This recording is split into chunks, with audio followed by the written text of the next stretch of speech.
My name is Bruce Barnes.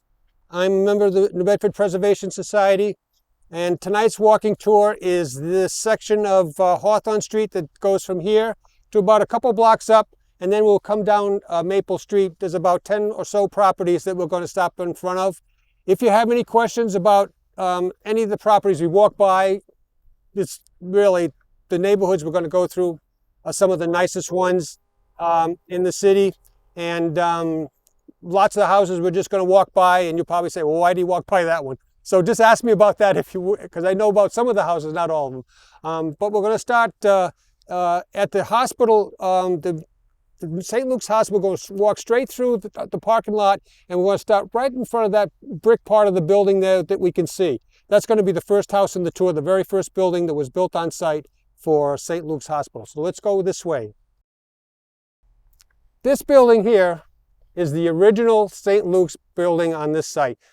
The St. Luke's Hospital has antecedents by a lady who had the idea of having some kind of medical facility for patients. Did it, I think it was on Purchase, on Purchase Street. Her name was Plummer.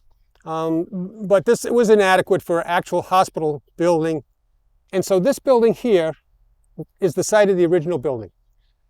We're going to have a postcard view of the house as it looked in 1894 when it was built. You've got to take off the third level, and these two wings over here, the ones that have this blank space. The house was just a two-story colonial revival, Georgian style, two-floor building with two small L's on either side. That was the very modest beginnings of St. Luke's Hospital. I think there was only room for 11 beds actually in the hospital originally, but that's the original building. Now, one of the things all the houses tonight that we're going to see are in the colonial revival style. And this development from Page Street out to where we're going to stop is at Roach Street. Most of the houses in that time, who were built in that time, were around 1900 to 1910. And by that time, all the houses, Victorian style, had kind of disappeared, and all the houses were being built in the colonial revival style. Now, when you look at some of the older houses in New Bedford, the front of the houses always had fences, wrought iron fences. But for the colonial revival, in these neighborhoods early on, especially in the section that we're going to be walking in tonight, they didn't use wrought iron, they used stone walls to replicate what it looks like. And when you go to Westport and Dartmouth still, and you go in the neighborhoods, what separates the houses? The stone walls. And so they replicated that. We're going to show a picture of how the early development of Hawthorn Street, and you'll see that it's lined with stone walls. Some of them have been taken down over the years, but from Page Street all the way out to as far as it was developed, on both sides of the street was stone walls. So they kind of replicated the idea of fencing rather than wrought iron as stone walls. Kind of an interesting thing, actually. And I have a picture of what the street looked like. I think it's like 1900. And you can see they actually put the stone walls in sort of even before the properties were built. Now, some of the stone walls are kind of shaped and styled. The property after the next one we're going to show, I'll show you that it's a different style. The homeowner made his own, and designer made their own style for the stone wall. And it's a key to identifying these properties a lot of times, because a lot of them have been demolished. You can check what the property looked like from old pictures by what the stone wall is in front. Anyway, kind of interesting. So this building looked the same on the other side as it does on this side. That's the original entryway. It's a very nice entryway, actually, in this house. Very fancy and very stylish. Now, the architect of this building, I know that many of you have been coming to my tours for a long, long time, years even. And those people who went to the Helen Mill tour 4 or 5 years ago, I mentioned that the architects of that particular site was a partnership called Wheelwright and Haven. And Wheelwright and Haven designed this building as well. They were, for those who don't know that firm, Wheelwright ended up being the city architect for Boston in the late 1900s, and his most famous commission is the Longfellow Bridge, which spans the river from Boston to Cambridge. It's his most famous commission. And they did this particular building as well. This is really a beautiful building, I think. It kind of represents, this building was built in 1880. It's pretty old for the street, actually. The guy who had it commissioned was a man by the name of Cyrus Lee. L-E-E, Cyrus Lee. Quite frankly, I don't know why it's called the Collins House. I looked it up. There's lots of documentation on this house, but I don't know why it's called the Collins House. It was people might remember when it was the Tabor Nursing Home for a little while in this particular building. But the design is really, really quite interesting and attractive in my view. It's sort of a transition from the old Queen Anne, Victorian Queen Anne style to the shingle style. As far as what the design is concerned, but it's just a really lovely building. The great wraparound porch, which is the Queen Anne signature, but some of the detailing on the top and so forth looks more like a more newer, modern colonial revival style. It's just a great building. This is a hospital property now. I think their I'm not sure if that's the way it is now. It used to be their technology department was in this particular building, but I don't know what's in there, what's in here now. But as you can see, it's a very attractive building. I don't know the square footage offhand of this building, but it's got to be close to, I would say, 3,000 feet or more. Just a really cool building. And they did a nice job with the paint job. I think they actually consulted somebody about the paint job. I don't think it was us, but I think it might have been Whale or something. So they did a nice job. Actually, I think it was Ann Laurel they asked about the paint job, who was with the preservation office at City Hall. And they did a nice job of painting it and keeping it up. We're in the parking lot of the Jewish Convalescent Home, but it was not always that, obviously. You could tell by the plantings, whatever's here was here quite a while ago. This was the property of a man by the name of Edward Mandel. Edward Mandel was the son of a man who was very, very wealthy as a result of the whaling industry. So when Mandel was born in 1821, he was already wealthy. And he was involved in all sorts of business dealings and so forth, and he built a magnificent house on this site. Maybe one of the largest houses ever built as a residence in New Bedford, 28 rooms. And he had hired a very famous architect to design the house. His name was William Ralph Emerson. He's not well known now anymore except by architectural historians, but he was very well known for building large seaside shingle-style mansions, mostly on the North Shore of Massachusetts, up through Maine and Bar Harbor and so forth. He was very well known. Sometimes he's called the father of the shingle style, but that is a misnomer. There are other people who were designing bigger houses well before him. But nonetheless, he built a giant house on this site. We're going to have pictures of that when we do the video. There'll be an old picture of his house. Now, that same picture shows up a lot on the New Bedford historic photos and other places too. And everybody's always misplacing it. It's so easy to identify the place, though, because of the stone wall. The stone wall is unique to this house. And when you see that stone wall, you have to say, well, that's the Edmund Mandel house. It was a shingle-style house, huge. And the interesting thing about Mandel and that time, the house was built in 1883, actually from 1883 to 1887. The interesting thing about the times, as fancy as the house was, it was one of the fanciest houses in town. Mandel had livestock. He had a separate entrance to this site just for his animals. He used to drive them. This is a true story. They used to drive them to Buttonwood Park, which was just an empty meadow. There was no park there. It was just empty land. It was called Buttonwood Park, but it was just a big field.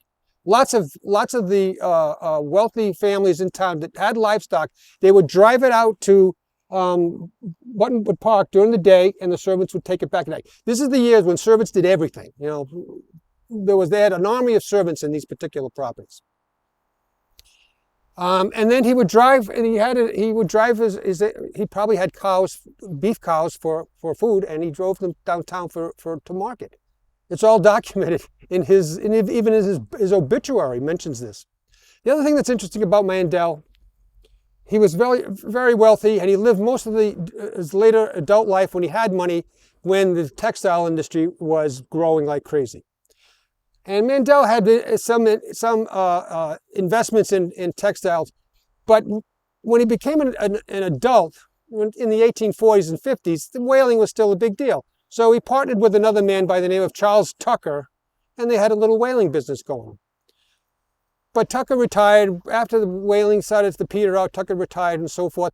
But Mandel continued to outfit whalers for whaling. Now,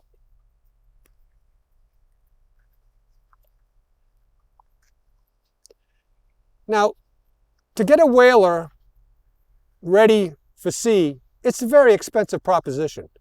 You had to fix the whaler up. You had to hire a crew. You had to stock the ship with food and so forth and so on. It probably cost him $20,000 to outfit the vessel, and he sent it out, came back. It probably was a minimal profit, you know. And I wondered, why would he do that? He could use that $20,000 so much better, something else. He just was so wedded to the industry, I think. This was his bread and butter, the family's bread and butter, and he just couldn't give it up. As a matter of fact, he still was sending out whale ships in 1890 when everybody else had long since given up on it that wanted any kind of serious profit. So anyway, interesting guy. He was the president of lots of the Washington Glass and a number of the other big companies in town. Very well appointed in business and so forth. Kind of a modest guy, apparently. He died in 1897. This is 101 Brigham Street, kind of tucked in here. This is really a beautiful house in my view. It's a bungalow. One of the more unique bungalows in New Bedford. There's a lot of bungalows in New Bedford, actually. It's a nice style. Sort of a small single-family homes. Quite a few of them on Allen Street, actually. If you go down Allen Street all the way down to Rockdale, there's quite a few of them on Allen Street. But this one here is highly designed. And I always noticed this house, because I used to walk in this neighborhood when I lived in New Bedford with my dogs all the time. And I always came by here and I said, this is a really cool house. And at one point, I did a lot of work on a New Bedford architect by the name of Nat Smith. Well, come to find out, this house originally was owned by Alexander Smith, Nat's brother. So I think, what's the odds that Nat's brother wouldn't hire his brother architect to build the building? It doesn't look like anything else he did, actually. I don't know if Smith did another bungalow like this or not. It's not on his inventory, which I found that his granddaughter had developed from the papers that Smith had kept. Not that that was a complete list by any stretch of the imagination, but this house was never on it. So I still am puzzled why. But you can see all the design work. Look at the way the columns are capped by these beams here. And it's just a beautiful building that, you know, the windows are highly designed, typical of him, although not the multi-pane windows, which he's famous for. But nonetheless, it's just a very, very interesting house. Well, doing more research on Smith, I found out that he had a brother and a sister. His name is Mary Louise, and she was the older one. And she lived in an ancestral home on North Street. And when she died in 1927, she gave Smith a portrait of their father, of the three siblings' father.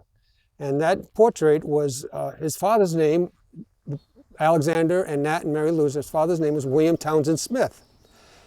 And Alexander had named his son William Townsend Smith. And he thought that he should have gotten the portrait because it was the same name as the father. They had a lifelong estrangement over this issue, because Nat would not give the portrait back or give the portrait to Alexander. And perhaps that's the reason why it's never on any list. I don't know. It's just that's a true story about the picture and so forth. And maybe that's the reason why this house is not part of the Nat Smith canon, because of the problems he had with his brother later on. Interesting story. Whether that had anything to do with who designed this house or not is unknown. but I think so, actually. I think so. It's a beautiful bungalow. You can see it's very different, but when you see it from the side, you can see that's a clear bungalow form, 1.5 stories. It's a little bit bigger, actually, than it looks when you look at it from the side, because it goes back quite a ways. It's a fairly large house, relatively speaking, for a bungalow. Beautiful building. This house across the street with the sort of the greenish shutters, that's what's called the American Foursquare. There are tons of these houses in New Bedford. They're beautiful homes. They were made for single-family city living. They have all the designers in the front. I've talked about Foursquares on other tours. People who come on my tours are probably bored to tears about hearing about Foursquares. But nonetheless, most of you people probably are new to the tour. And this is a very common house in New Bedford. The Foursquare is 8 rooms, 4 on the first floor, 4 on the second floor. Usually 4 bedrooms, 1.5 baths. They're all pretty much outfitted the same. I lived in a Foursquare once, not in New Bedford, but in Pawtucket. And they're very nicely designed, nicely built. These mostly were built from 1900 to 1920, to the Great Depression, really.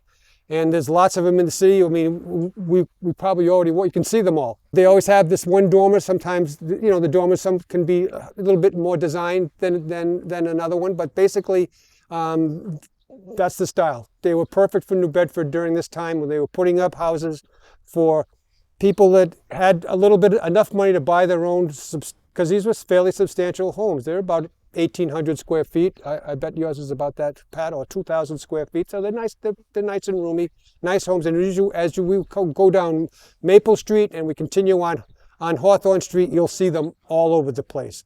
They're still mostly, some of them probably have been converted, but there's probably still mostly single-family homes. Really, the foundation of the West End in this area is this particular type of building.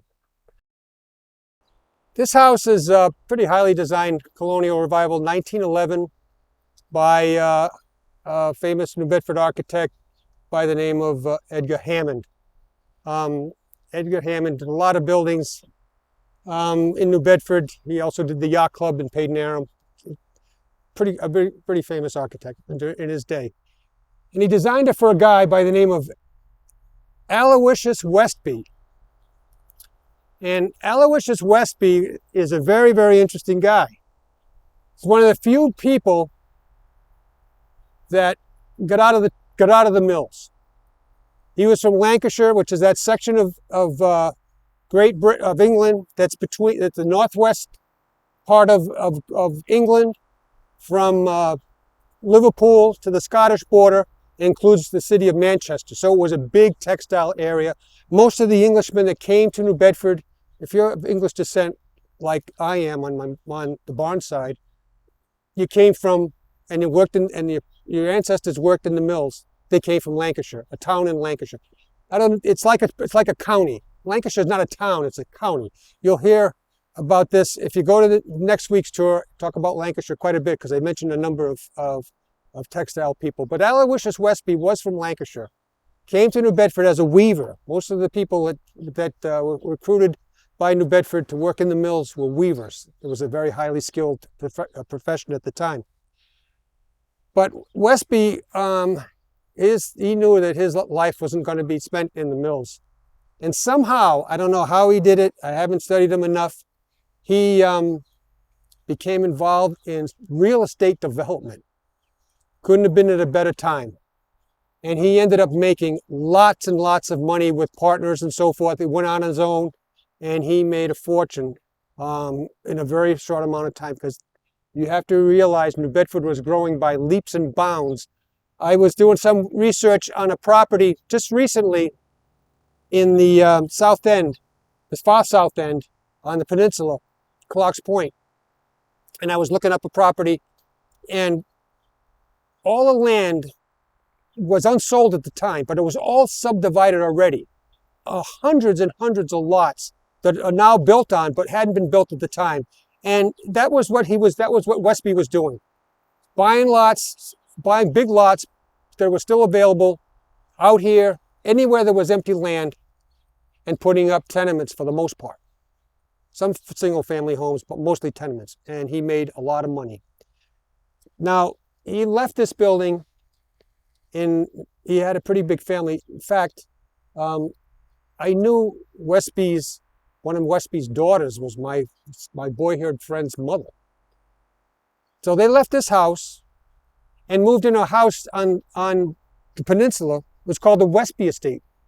If you're familiar with anybody familiar with Aquidneck Road in the far south end and all those areas just beyond the Booth Mill, not too far from where the Cisco and Davies Locker is, just beyond the very last mill, they owned a huge lot there. And I remember going to that as a little boy. It was the biggest mansion I'd ever been in at the time.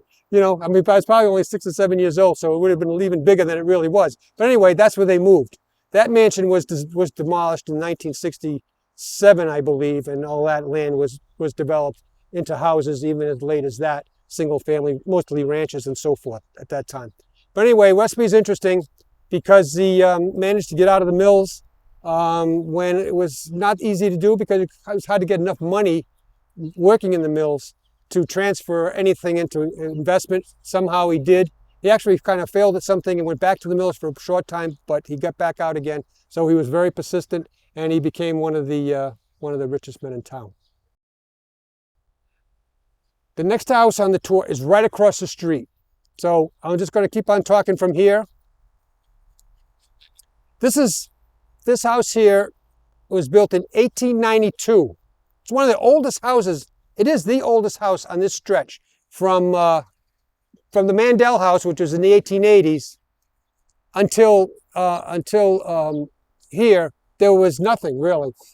This house was built in 1892, and it was for a man by the name of Savory Hathaway. And Hathaway and his partner, I always get a kick out of this, his partner was named Soul. They were shoemakers. How ironic is that a shoemaker would be named Soul, right? But Hathaway and Soul had a shoe factory on North 2nd Street, down by where, that's been torn up by now. But they had a shoe factory, very, very successful shoe factory. They both retired. Actually, Soul didn't retire. He went into the textile industry, but Hathaway retired to this house. And there was a big article in the paper about this house when it was built, because it was out here in the middle. I mean, hard to believe now, but it was out here in the middle of nowhere. This beautiful house, architect designed by a partnership from Lowell. Anybody who remembers the old YMCA down by the library, this particular firm designed that building as well. But anyway, it's a nice building. For years and years, if you drove by this building, there were 2 enormous pine trees in front of the house, so you couldn't even see any of the front of the house. Somebody purchased it and did some work on it, but it looks like it's not occupied at this point. I'm not sure, but it doesn't look like it's occupied now. But nonetheless, as you can see, if you look carefully enough, it still has its original slate roof. That house was built in 1892, and it still has its slate roof.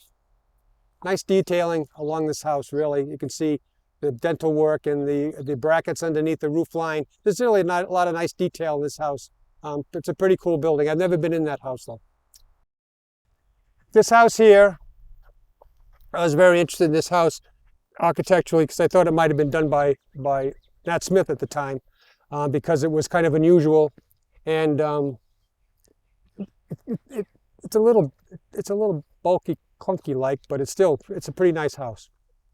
Come to find out, this house, and that house are all designed by the same guy. His name was John Williams.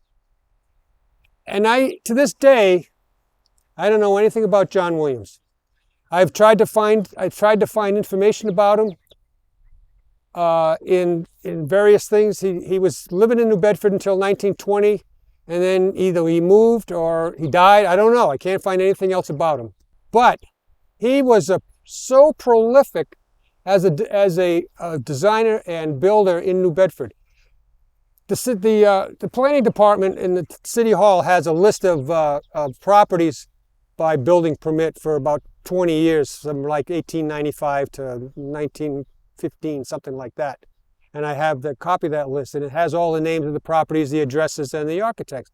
And John Williams is so overlisted in that list. He was designing all kinds of things, storefronts, tenements galore, mansions like this. A very prolific guy, and nobody seems to know anything about him.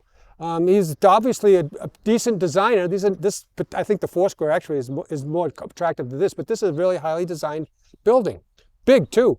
It's like 3,000-4,000 square feet in some of these buildings. So, he knew what he was doing, and he was pretty well. He should have been more well known in his age, but he's never listed among the native architects that dominated building in New Bedford and architecture during this time. But he deserves to be so, because I would say that these three houses really are kind of very, very state of the art for the time, highly designed and nice buildings. I haven't been in any of them, but nonetheless, they're pretty cool buildings. Now, I got another story too that I forgot to tell, that I should tell. I was looking. One of my research techniques is just to get a newspaper. If I'm doing something on a particular era or something, even if if I find a reference in some year, I might look at the whole month's worth of newspapers just to see what else is going on, what the city was like, and so forth. So in February of 1909, in the Evening Standard, I'm in the sports section, and all of a sudden I see this horse with a trainer holding on to him, and I think, this can't be Kentucky Derby because it's May, and it's, and this is February. And it says, Helen G wins. Helen G wins. So I said, boy, what's that? It must have, maybe there was a track around here. No. Well, I don't know for sure. I haven't been able to verify what's going on this. The article says, the action on Hawthorn Street this week. Yeah. Apparently, they had like quarter-mile races, straight races down Hawthorn Street. Now, even in 1909, from maybe a block after Road Street, where the one we went down across, there was nothing out there. No development at all yet. You could go across Rockdale. Rockdale wasn't even a street yet, actually. It was just a path, probably. So you could go all the way down Hawthorn, probably all the way to Slocum Road. But they probably raced out there. I guess that's because I don't know. I'd never been able to figure it out. There was a racetrack later on in New Bedford down where the airport is now. It's called the Evergreen Speedway. But that was after 1909. So anyway, apparently Helen G was having a match race with a horse named Auditor. And they said it was a big crowd out there. It was February. So Helen G showed up to the race with a sleigh. It was a sulky race, like trotters, And Helen G shows up with a sleigh, of all things. So they had to find a sulky because the Auditor had a sulky. So anyway, they have a few heats. They have the final, and Helen G wins. and that's really, it was like, did this really happen? And there's going to be a picture of the article, hopefully in the video, and you'll see Helen G wins. And she's got her leg wrapped like a real racehorse. We're not talking, this is serious business. They said there was a big crowd out there. And if there's a big crowd out there, that means there was money changing hands about who won and who didn't win. They didn't go out there just to freeze their what's off on a February afternoon for nothing, Anyway, it was an interesting story. 1909. Now the property behind us has been vacant for a long, long time, but there was a big mansion on this site at one time, and that's why these gates and the stone wall is here. One house. This house clearly had a large lot, one of the few large lots down here, but it was probably an early house too, probably 1890 or so when the house was built. It's often referred to by old-timers who know the history of the city better than me as the Reed Estate. It took me a long time to figure out who the Reeds were, but I did find out. The house was up here till the right. I'm not sure if anybody knows when the house was demolished. If anybody's been here a lot longer than me, I think it was demolished probably in the late 50s or early 60s. And Joseph Reed was a cotton factor or a cotton dealer. He's the one who arranged for cotton to be purchased by the mills and sent out by the mills. It was a very lucrative job during the time he was doing it because the mills were humming in those years before the Great Depression. And as late as 1940, he was still living in the house.